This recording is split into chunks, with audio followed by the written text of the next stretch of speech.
Students, I am Lata Mishra Dwivedi from wings classes Meerut.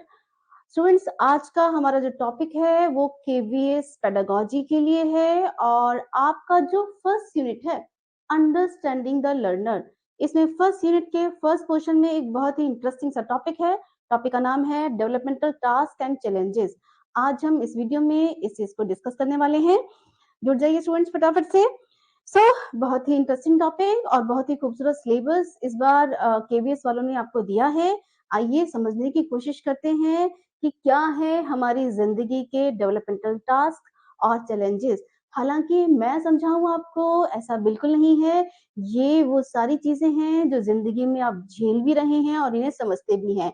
केवल हमें इन्हें साइकोलॉजिस्ट के नजरिए से समझना है कि किन किन साइकोलॉजिस्ट ने डेवलपमेंटल टास्क पर काम किया है। तो आइए समझते हैं। और मैं ये मान के चल रही हूँ कि आप लोगों का सीटेट क्वालिफाइड है, तभी आप केवीएस एग्जाम के लिए तैयार कर रहे हैं। और अगर मैं ये मान के चल रही हूँ कि आपका सीटेट क्वालिफाइड है तो आपने जीन पियाजे तो जरूर पढ़े होंगे, फ्राइड को पढ़ा है तो बहुत अच्छी बात है, क्योंकि साइकोलॉजिस्ट बनने वाले हैं आप और केवीएस जैसे एग्जाम को टारगेट कर रहे हैं। तो फ्राइड को पढ़ा हुआ हो तो अच्छी बात है, एरिक्सन पढ़ा हो तो बहुत अच्छी बात है। और आज हम जो पढ़ेंगे वो इन सब के साथ एक और साइकोलॉजिस्ट पढ़ेंगे, हैविगस नाम है। लेटेस्ट थ्योरीज हैं इनकी इस पर्टिकुलर चीज पर जिसको हमें डिस्कस करना है for KVS pedagogy unit 1 topic 1 में पोर्शन है ये। स्टूडेंट्स, समझिए, अगर आपने पहले से थोड़ा सा पढ़ा हुआ है तो बहुत अच्छी बात है, नहीं तो अब समझिएगा। एरिक एरिक्सन सिगमंड फ्राइड के साथ रहे हैं, उस टाइम के हैं, और इन्होंने एक थ्योरी ऑफ पर्सनालिटी दी है। अगर आपको पता हो तो इनकी पर्सनालिटी थ्योरी का नाम है psycho social theory of personality. Psycho social theory of personality, व्यक्तित्व का मनो सामाजिक सिद्धांत। साइको सोशल थ्योरी है और किस चीज की है? पर्सनालिटी की थ्योरी है, व्यक्तित्व का सिद्धांत है। और अगर आपको थोड़ा डिटेल पता है तो आपको ये भी पता होगा कि इनकी जो थ्योरी है वो फ्राइड की थ्योरी से थोड़ी सी अलग बातें करती है। ये चीज आपको डिबेट्स ऑन डेवलपमेंट में भी डिस्कस करनी है, जो केवीएस का ही एक और टॉपिक है। प्लीज समझिएगा जो मैं कहने जा रही हूँ। फ्राइड ने कहा था कि फ्राइड की भी जो थ्योरी है वो पर्सनैलिटी की थ्योरी है, लेकिन इनकी थ्योरी का नाम साइकोसेक्सुअल थ्योरी है। फ्राइड की थ्योरी का नाम है साइकोसेक्सुअल थ्योरी। मैं इसको यहाँ लिख रही हूँ, ये आपको अलग से पढ़ना ही चाहिए। आपको पता है कि जो केवीएस है वो डिफरेंट थ्योरीज में से क्वेश्चन नहीं उठाता है, पर इन थ्योरीज की समझ डेवलप होने के बाद आप उस तरह के क्वेश्चन को आंसर दे पाएंगे जो केवीएस आपसे पूछने वाला है। पेपर पिछले बार वाला और आगे के जो साइंस हैं वो इसी तरह के हैं कि आपको ये सब चीजें कंप्लीट टोटलिटी में क्लियर होनी चाहिए। चलिए शुरू करते हैं। स्टूडेंट्स, अगर आपको फ्राइड की थ्योरी पर्सनैलिटी वाली पता है, उन्होंने कहा है कि बच्चा अपनी सेक्सुअल अर्ग्स को जिस तरह से सेटिस्फाई करता है बचपन में 0 से 6 साल तक, उसका बच्चे के व्यक्तित्व पर ताउम्र प्रभाव रहता है। तो बच्चे के जो बचपन के अनुभव हैं, 6 साल तक के लगभग, या 5 से 6 साल तक के अनुभव हैं, वो बच्चे की व्यक्तित्व को जिंदगी भर प्रभावित करते हैं। और उन्होंने साइकोसेक्सुअल थ्योरी में बच्चे के व्यक्तित्व को 5 स्टेजेस में डिस्कस किया है। जो फर्स्ट स्टेज है ओरल स्टेज, ये जो सेकंड स्टेज है जिसे हम एनल स्टेज कहते हैं, and the third stage is phallic stage. ये तीनों बच्चे के व्यक्तित्व को बहुत अच्छे से प्रभावित करती हैं। 0 से 1.5 साल या जो ओरल स्टेज है जिसमें बच्चा अंगूठा चूसने की कोशिश करता है या हर चीज को मुंह में डालने की कोशिश करता है, क्योंकि उसकी सभी सेक्सुअल अर्ग्स उसके मुंह में होती हैं उस वक्त। फिर बच्चा जो टॉयलेट ट्रेनिंग के वक्त कोशिश कर रहा होता है, अगले पड़ाव में सीख रहा होता है, टॉयलेट ट्रेनिंग सीख रहा होता है, तो उस दौरान बच्चे की उन सेक्सुअल अक्स को आसपास के लोग किस तरह से डील कर रहे हैं, बच्चे के साथ आसपास वाले लोगों का व्यवहार कैसा है। जब बच्चे को इन चीजों में समस्या आ रही है तो आप उसे नॉर्मल तरीके से डील कर रहे हैं या बच्चे को छीछी छीछी कर रहे हैं, गंदी बात कर रहे हैं, तो इसका बच्चे के व्यक्तित्व पर प्रभाव पड़ता है ना। मैं यहाँ ये क्यों डिस्कस कर रही हूँ? क्योंकि फ्राइड ने भी ये बातें की हैं कि कुछ डेवलपमेंटल टास्क हैं जो बच्चे को करने होते हैं शुरू से लेकर लास्ट तक। फ्राइड ने जिन डेवलपमेंटल टास्क की बात की है, जिन डेवलपमेंटल टास्क मतलब वो काम जो हम जिंदगी भर करते हैं, है ना? ज़िंदगी के अलग-अलग फ़ेज़ेज़ में हमारे पास कुछ चैलेंजेज़ होते हैं, कुछ काम होते हैं जो हमसे उम्मीद की जाती है कि हमें करने ही हैं। तो शुरुआत में जो फ्राइड ने बात की है वो है टॉयलेट ट्रेनिंग, वो सीखनी पड़ती है, अपने आप मैनेज करना आना and dealing with sexual urges at different stages. Uh, अलग-अलग स्टेजेस में, अलग-अलग अवस्थाओं में जो सेक्सुअल अर्ग्स हैं उनको किस तरह से सैटिस्फाई करना है, खासतौर से बचपन में, इसकी बात फ्राइड ने की है। तो ये फ्राइड के हिसाब से बच्चे के बचपन के काम होते हैं जिसमें उसे समस्याएँ आती हैं, ठीक है? एरिक्सन ने इन्हीं चीज़ को, आपको पता है एरिक्सन ने अपनी थ्योरी को, साइकोसोशल थ्योरी को 8 अवस्थाओं में बाँटा है और उन्होंने कहा है कि जो पर्सनैलिटी है, वो केवल अर्ली एक्सपीरियंसेस की वज़ह से डिसाइड नहीं होती, बल्कि ज़िंदगी भर व्यक्ति जिन अनुभवों से गुज़रता है या समाज जो अनुभव उसे देता है, उसका बच्चे के व्यक्तित्व पर प्रभाव पड़ता है। तो फ्राइड के हिसाब से केवल अर्ली एक्सपीरियंसेस और एरिक्सन के हिसाब से ज़िंदगी भर के जो फ़ेजेज़ हैं, स्टेजेज़ हैं लाइफ़ की, वो पर्सनैलिटी को प्रभावित करती हैं। पर दोनों ने ही जो बातें की हैं, जो अपनी थ्योरी दी है, वो किसके आधार पर दी है? हम अपनी ज़िंदगी में जो अलग-अलग काम करते हैं। फ्राइड ने अलग तरह की बातें की हैं, एरिक्सन ने अपनी ज़िंदगी में किए जाने वाले इन टास्क को, इन कामों को क्राइसिस का भी नाम दिया है, अगर आपने एरिक्सन की थ्योरी पढ़ी है। फ्राइड कहते हैं सॉरी एरिक्सन कहते हैं कि हमारी ज़िंदगी में अलग-अलग स्टेजेस पर अलग-अलग पंगे होते हैं, अलग-अलग परेशानियाँ होती हैं, अलग-अलग प्रॉब्लम्स होती हैं और उन प्रॉब्लम्स को हम जिस तरह से डील करते हैं, उससे हमारे पर्सनैलिटी में कुछ गुणों का विकास होता है और वो गुण हमारी पर्सनैलिटी का हिस्सा बन जाते हैं और हमारी जो पर्सनैलिटी है वो सारी ज़िंदगी बदलती रहती है, ऐसा एरिक्सन मानते हैं। पर एरिक्सन ने जो डेवलपमेंटल टास्क की बात की है, जो विकासात्मक कार्यों की बात की है, जो हमें ज़िंदगी भर करने होते हैं, हर स्टेजेज़ में जो चैलेंजेज़ होते हैं, वो कौन-से हैं? फीडिंग, छोटा बच्चे को बस फीडिंग करना ही सीखना होता है। नंबर 2 टॉयलेट ट्रेनिंग, बच्चा 1.5 से 3 साल का टॉयलेट ट्रेनिंग करना, इंडिपेंडेंट होना, अपने आप मैनेज करना, ये क्राइसिस होता है, चैलेंज होता है, टास्क होता है। हम उससे उम्मीद करते हैं बेटा बड़े हो गए हो, अब भी आप बिस्तर पे कर रहे हो, दैट इज़ नॉट डन, है ना? सो टॉयलेट ट्रेनिंग उस वक़्त का क्राइसिस है। बच्चा थोड़ा और बड़ा होता है 3 साढ़े 3 साल का, चीज़ों को खोजता है, ढूँढता है, क्यों, कहाँ, कैसे क्वेश्चन पूछता है। तो जो काम है, जो एरिक्सन ने बोला है वो एक्सप्लोरिंग है। देन वो 6 साल पे 5 या 6 साल पे स्कूल जा रहा है, स्कूल में डिफरेंट लोगों के साथ कॉम्पीट करना, स्पोर्ट्स में अच्छा करना, कूदना, जंप करना, बैट पकड़ना, जे गेम्स खेलना, लिखना, हर चीज़, कुछ चीज़ों को टीचर द्वारा कही हुई बात को समझना, ये सब उसके लिए टास्क ही तो है ना? देन मैनेजिंग वर्क, बड़े हो गया बच्चा 12 टू 18 उसकी रिस्पॉन्सिबिलिटीज़ बढ़ गई। मैं फिलहाल यहाँ एरिक्सन की बात कर रही हूँ। डिटेल्ड जो डेवलपमेंटल टास्क है, वो हेवी गर्ल्स ने डिस्कस किया है, वहाँ भी आएँगे। पर एरिक्सन ने जो 8 अवस्थाओं में बाँटा है, उसमें जो मेन काम है, बच्चा थोड़ा और बड़ा हुआ, अब जितना बड़ा हो गया, अब आप पहले अपने लिए जॉब ढूँढोगे, एक पर्टिकुलर एज हो जाए, जॉब लग जानी चाहिए, वो डेवलपमेंटल टास्क है, काम है, लोग आपसे वो एक्सपेक्ट करते हैं, आप परिवार की ज़िम्मेवारियाँ निभाइए, डेवलपमेंटल टास्क है, लोग आपसे एक्सपेक्ट कर रहे हैं। फिर इतने सारे काम जो आपके आस-पास है, उनको मैनेज करना, बड़े हो गए हो, रिस्पॉन्सिबल हो, ये सारे काम करना आपकी ज़िम्मेवारी है, मैनेजिंग वर्क, वो रिस्पॉन्सिबिलिटी है।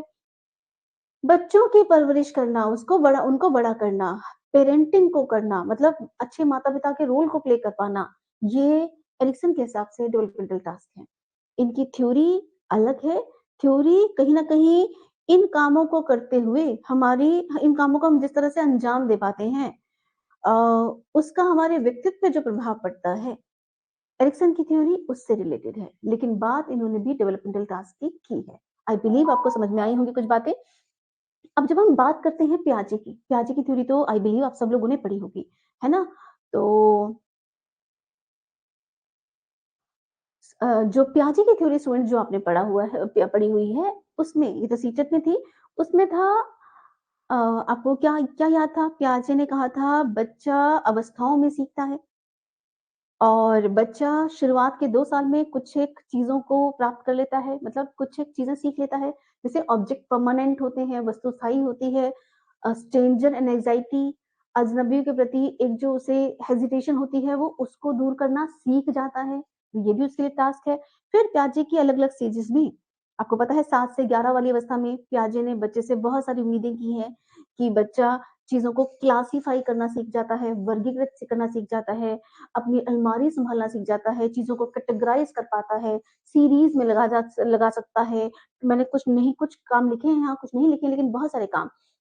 बच्चा ये वो उम्र है जब बच्चा तार्किक रूप से चिंतन करना सीख जाता है, लॉजिकल तरीके से सोच पाता है। फिर एक और उम्र आती है जब बच्चा अमूर्त तरीके से चिंतन कर पाता है, वो साइंटिस्ट की तरह बिहेव कर पाता है। तो पियाजे ने भी तो अपनी थ्योरी में अलग-अलग स्टेजेस में बच्चा क्या-क्या काम करना किस एज में सीख जाता है, इसकी बात की है। ठीक है? तो डेवलपमेंटल टास्क एंड चैलेंजेस हम यही टॉपिक है हमारा और हम इन सभी साइकोलॉजिस्ट को पढ़कर अ, आपसे ये क्वेश्चन क्यों पूछा जा रहा है, ये भी डिस्कस करूँगी। पहले हम हैवीगस को और डिस्कस कर लें। हैवीगस को क्यों इम्पोर्टेंट है डिस्कस करना? स्टूडेंट्स हैवीगस वो साइकोलॉजिस्ट हैं, इन्होंने पर्सनैलिटी पे काम किया है, बीच में डेवलपमेंटल टास्क दिए हैं। इनका काम भी पर्सनैलिटी पर है, बीच में कुछ टास्क की बात की है। पर्सनैलिटी टास्क के ज़रिए ही पर्सनैलिटी चेंज होती है, बदलती है या पर्सनैलिटी बनती है। पियाजे ने का काम संज्ञानात्मक विकास पे है। बच्चा किस-किस दौरान कौन-कौन सी चीज़ें सीख जाता है अ, ये उन्होंने बात की है। लेकिन जो मेन थ्योरी है, बच्चा सीखता कैसे है या उसका संज्ञानात्मक विकास कैसे होता है, मेन थ्योरी वो है। हेविगस जो हैं, ये स्टूडेंट्स अमेरिका के साइकोलॉजिस्ट हैं, ये फिजिसिस्ट हैं, साइकोलॉजिस्ट हैं। इन्होंने 1952 में एक बुक इनकी आई है 1952 में। हालाँकि इनका बहुत सारा जो काम आया है वो 80s में आया है। लेकिन 1952 में इनकी एक बुक आई है, बुक का नाम है ह्यूमन डेवलपमेंट एंड एजुकेशन। जिसमें उन्होंने प्रॉपर ही इस चीज़ पर काम किया है। बहुत ही खूबसूरत काम है, बहुत ही अच्छा काम है, बड़ा ही इंटरेस्टिंग काम है, पढ़ना चाहिए सबको। इन्होंने बच्चे के पूरी विकास को, डेवलपमेंट को 6 स्टेजेस में बाँटा है। 0 से 6 इन्फेंसी और अर्ली चाइल्डहुड एक स्टेज है। उसके बाद 6 से 12 दूसरी वाली स्टेज है। फिर मिडल चाइल्डहुड आप इसे ले लीजिए। फिर 13 से 18 साल एडोलेसेंस एज है, किशोरावस्था उम्र है। फिर 19 से 30 साल ये मिडल एज उन्होंने मान लिया है, 19 से 30 साल वाले व्यक्ति। फिर 31 टू 60 है, अर्ली अडल्टहुड माना है और फिर 60 प्लस है। तो इन्होंने बच्चे के पूरे विकास को 6 अवस्थाओं में बाँटा है। मेरा काम यहाँ पे केवल थोड़ा-सा ग्लिम्प्स देना है, थोड़ा-सा समझाना है ताकि आपको ये टॉपिक का बेसिक समझ में आ जाए और केवीएस आपसे क्या पूछेगा ये पता हो। क्योंकि एग्ज़ाम की प्रिपरेशन के लिए जो आपकी तैयारी है उसका सटीक होना ज़रूरी है। कुछ भी पढ़ने करते रहने से केवीएस तैयार नहीं होगा। केवीएस बहुत स्पेसिफिक एग्ज़ाम है, जिस तरह से उन्होंने सिलेबस मेंशन किया है, बहुत ही सटीक चीज़ें, बहुत ही काम की चीज़ें, बहुत ही रेलेवेंट चीज़ें वो देंगे। तो आप प्लीज़ इस टॉपिक को भी समझिए प्लस केवीएस इन टॉपिक पर बेस्ड क्या क्वेश्चन पूछेगा वो भी समझना है, वो बहुत ज़्यादा समझना है क्योंकि क्वेश्चन किसी पर्टिकुलर थ्योरी में से नहीं आएगा। क्वेश्चन ऐसे उठेगा जो आज के आपके काम का है और आपके बच्चे जिनको आप पढ़ाने वाले हैं उनके काम का है। पर इन सब को पढ़े बगैर हम उन बातों को सोच नहीं पाएँगे इसलिए हम इन्हें पढ़ रहे हैं। हाँ जी, तो इन्होंने जो काम किया है, मैंने आपको कहा कि इन्होंने बच्चे के जो व्यक्ति है, उसके जो पूरे ज़िंदगी है, उसको 6 अवस्थाओं में बाँटा है, ऑब्वियसली, है ना? उनका मन है, कितनी अवस्था में बाँट लो उसे, बहुत प्रॉपर क्लासिफ़िकेशन है ये। और ये कहते हैं कि ज़िंदगी के अलग-अलग फ़ेज़ेज़ में हम अलग-अलग तरह के हमारे काम होते हैं, जिन जो हमें करने होते हैं। अब स्टूडेंट्स हमारे जो डेवलपमेंटल टास्क हैं, वो 3 मेन फैक्टर्स हैं जो उसे इन्फ्लुएंस करते हैं। हेविगस ने कहा है, ध्यान से सुनिएगा। 3 मेन फैक्टर्स हैं जो हमारे कामों को इन्फ्लुएंस करते हैं। कौन-कौन से? स्टूडेंट्स जिस सोसाइटी में हम रहते हैं, उनकी एक्सपेक्टेशंस जो होती हैं वो अलग-अलग होती हैं। आप इंडिया में रह रहे हो, आप यूएस में हो, आप कहीं और हो, जिस सोसाइटी में रह रहे हो, जिस कल्चर में रह रहे हो, है ना? अगर मैं इसको एग्ज़ाम्पल दूँ आपको, तो एक समय था, मैं गर्ल्स के केस में एग्ज़ाम्पल ले रही हूँ, एक समय था जब 18 की लड़की होती नहीं थी, उसकी शादी की चिंता हो जाती थी कि भैया लड़की बड़ी हो गई, इसकी शादी कर देनी चाहिए, तो 18 की उम्र, 20 की उम्र बहुत बड़ी हो गई, शादी हो जाए। क्या था? कल्चरल इन्फ्लुएंस था, सोसाइटल इन्फ्लुएंस था, लोगों को ऐसे ही लगता था। फिर उम्र बढ़ी, 22 से 24 साल, शादी हो जाए। उम्र और बढ़ी, करियर बन जाए पहले, जॉब लग जाए, फिर शादी करनी है, फिर करना बेटा।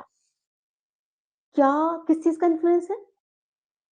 मतलब एक पर्टिकुलर समय पे एक काम हो जाना चाहिए, ये इस पे किसका इन्फ्लुएंस आया? सोसाइटी का इन्फ्लुएंस है, ठीक है? तो मैंने कहा जो हमारे डेवलपमेंटल टास्क हैं, वो 3 फैक्टर से प्रभावित होते हैं। एक होते हैं सोसाइटल, एक होते हैं साइकोलॉजिकल, ठीक है? मनोवैज्ञानिक। और एक जो बहुत इम्पोर्टेंट ये शुरुआत में बायोलॉजिकल। तो हम इसे को ऐसे कहें, number 1 biological, number 2 psychological and number 1 biological, number 2 psychological and number 3 social. मैं इसे लिखूँ क्या? आपको समझ में आ गया होगा, मैं लिख रही हूँ। Number 1 is biological, number 2 is psychological, number 3 is societal. पहले बायोलॉजिकल की बात करते हैं और हम हैविगस की थ्योरी को एक हल्का-सा ग्लिम्प्स लेके चल रहे हैं, हल्का-सा समझ रहे हैं। बायोलॉजिकल मतलब 1 साल पे बच्चे को खड़ा होना आ जाना चाहिए, 1 नहीं तो 1.5 साल, चलना वो शुरू कर देता है ना? चलना आना चाहिए। फिर डेढ़ पौने 2 साल तक बच्चा कहीं न कहीं कुछ बोलना शुरू कर देता है, तो चलना आना, बोलना आना, सॉलिड फूड खाना आना, these are all developmental task. उसके बाद बच्चा थोड़ा-सा और बड़ा हुआ, टॉयलेट ट्रेनिंग इन्होंने भी बात की है, वॉकिंग, टॉकिंग, सॉलिड फूड खाना, टॉयलेट ट्रेनिंग। वो थोड़ा और बड़ा हुआ 5-6 साल का, प्री नर्सरी में एलकेजी में जा रहा है, वो मुझसे कैसे बात करेगा, फ्रेंड्स बनाना आना, टीचर को रिस्पॉन्ड करना आना, स्कूल में उतनी देर मैनेज करना आना, प्री स्कूल में भी उतनी देर बैठना आना, मम्मी के बिना रहना आना, है ना? पेरेंट्स के बिना रहना आना, देन कॉपीज़ को मैनेज करना आना, एंड। फिर बच्चा और बड़ा हुआ 6 टू 12 इयर्स में फ्रेंड्स बनाना आना, छोटे-छोटे जो गेम्स हैं, उसके लिए कूदना, बैट पकड़ना, बॉल को कैच करना, वो आना, बॉल फेंकना आना, ये सारे डेवलपमेंटल टास्क हैं जो बच्चा करता है। अब 6 से 12 साल में बीइंग अ गर्ल, अगर कोई लड़की है तो बीइंग अ गर्ल मुझे कैसे बिहेव करना है, being a boy how I am supposed to behave, वो आना।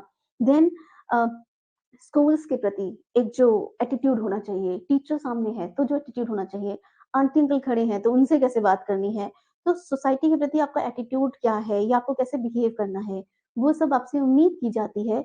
सब बायोलॉजिकल, मतलब इसमें से काफ़ी सारे जो हैं वो बायोलॉजिकल काम हैं यहाँ पर, और सोसाइटल भी हैं कि समाज आपसे क्या एक्सपेक्ट करता है। 13 साल के हो गए, आपको लाइटर गैस जलाना, कुछ बनाना, हल्का-सा इंडिपेंडेंट होना, एंड देन 13 साल के हो गए हो, 13, 14, 15, 16 साल, ये एडोलेसेंट एज है, किशोरावस्था है। किशोरावस्था है, एक पार्टनर ढूँढना, मेट के लिए ट्राई करना, एंड अपनी एक आइडियोलॉजी डेवलप होना। 13 से 18 साल बहुत ही इम्पोर्टेंट एज, एडोलेसेंस वाली एज। बच्चा जिस तरह के माहौल में, जिस तरह की थॉट्स में आ जाता है, उस तरह की उसकी आइडियोलॉजी डेवलप होने लग जाती है। 13 से 18 वो उम्र भी है जब अपने लिए करियर ऑप्शन आपको चूज़ करना होता है।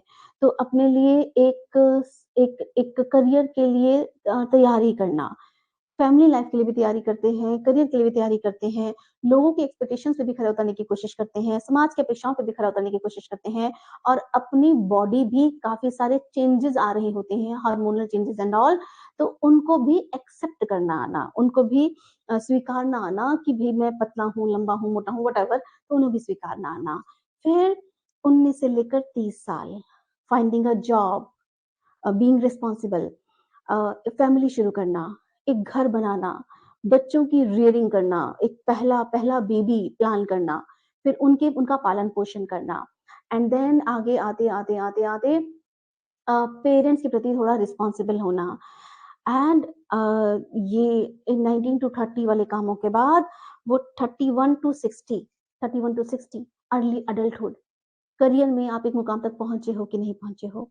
आपके जो टीनेजर्स बच्चे हैं, अगर आप 40 के हो, तो टीनेजर्स जो बच्चे हैं, उनके प्रति ज़िम्मेवारी होना, उन्हें हैप्पी एडल्ट्स के रूप में डेवलप करना, आपके फिज़िकल इश्यूज़ होने शु मैं नहीं कह रही हूँ, सब हैबिटस ने बताए हैं। आप 31 टू 60 आप फिज़िकली वीक होने लग जाते हैं, तो अपने शरीर के साथ जो समस्याएँ आनी हैं, उनको मैनेज करना। आपके घर में पेरेंट्स हैं या आस-पास पेरेंट्स हैं, पेरेंट्स बूढ़े हो रहे हैं, उनकी रिस्पॉन्सिबिलिटी को मैनेज करना करना आना, आस-पास के रिलेटिव्स को मैनेज करना आना, सोसाइटी के प्रति एक नागरिक होने के नाते अपनी ज़िम्मेवारी को महसूस करना आना। ये सारे 31 टू 60 वाले डेवलपमेंटल टास्क हैं। आपको इनकी लिस्ट में पूरे मिलेंगे। Then 31 60 plus till death, retirement के साथ एडजस्ट करने आना। अगर इनकम रिड्यूस हो गई है, जॉब जॉब नहीं है, अब रिड्यूस इनकम है, तो उसके साथ एडजस्ट करना आना। पेरेंट्स के साथ पेरेंट्स तो अब आप ही हैं, बच्चों के साथ वो मैनेज करना, नई जनरेशन के साथ मैनेज करना आना, उनके विचारों को समझना। अगर स्पाउस ये मूवमेंट होती है जब 2 लोगों में से एक पहले जाता ही जाता है, तो स्पाउस नहीं है, पार्टनर नहीं है अब आपका, तो उसकी कमी को के साथ एडजस्ट करना आना।